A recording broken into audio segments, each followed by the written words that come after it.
जैसे तुमने धर्मोपकरण कहे, तुम कहते हो ना धर्मोपकरण पुस्तक आदि को, वैसे हमने वस्त्रादि भी धर्मोपकरण कहे हैं।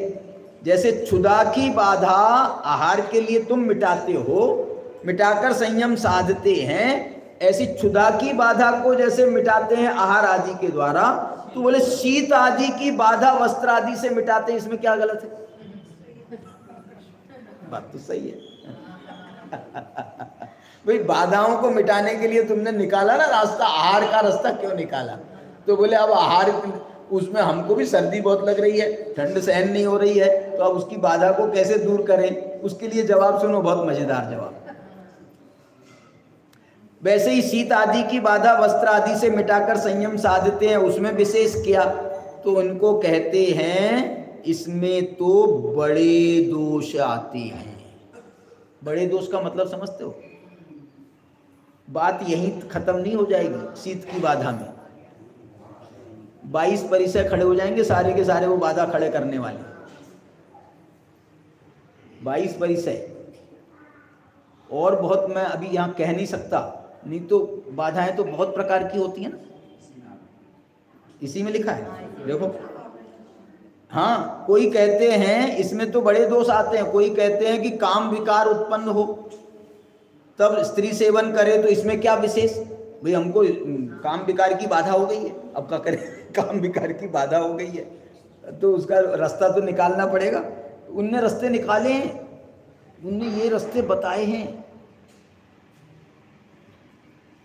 गंदे गंदे रास्ते बताए। इस प्रकार कहना युक्त, इसलिए इस प्रकार कहना युक्त नहीं है।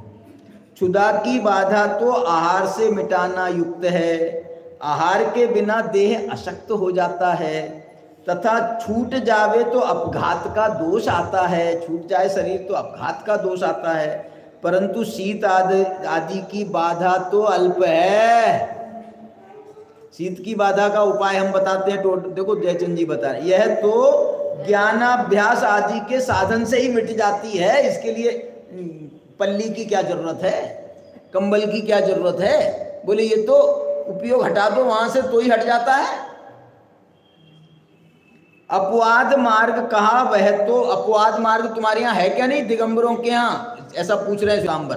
बोले हाँ, कहा है ना हमारे यहाँ अपवाद मार्ग, जिसमें मुनि पद रहे ऐसी क्रिया करना तो अपवाद। मुनि पद खत्म नहीं हो, 28 मूल गुणों का में दोष ना आए तो उसको अपवाद मार्ग कहा है।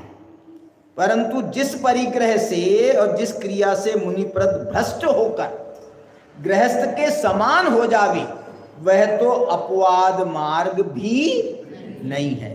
दिगंबर मुद्रा धारण करके कमंडलू पीछी सहित आहार विहार उपदेश आदि में प्रवर्ते, देखो दिगंबर मुद्रा धारण करके कमंडलू पीछी सहित आहार करे मंजूर, विहार करे मंजूर, उपदेशादिक देवे मंजूर, उसमें प्रवर्तन करना ये अपवाद मार्ग है। ये भी अपवाद मार्ग है। उत्सर्ग मार्ग में तो आहार भी छूट जाता है, और सब प्रवृत्ति को छोड़कर ध्यानस्थ हो शुद्धोपयोग में लीन हो जाने को उत्सर्ग मार्ग कहा है। उत्सर्ग मार्ग तो शुद्धोपयोग में आना ही अपवाद मार्ग में जाता है। इस प्रकार मुनिपद अपने से सदता न जानकर किस लिए शिथिलाचार का पोषण करना।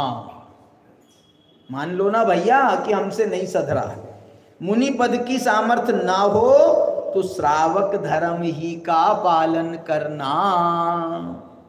परंपरा से इसी से सिद्धि हो जाएगी।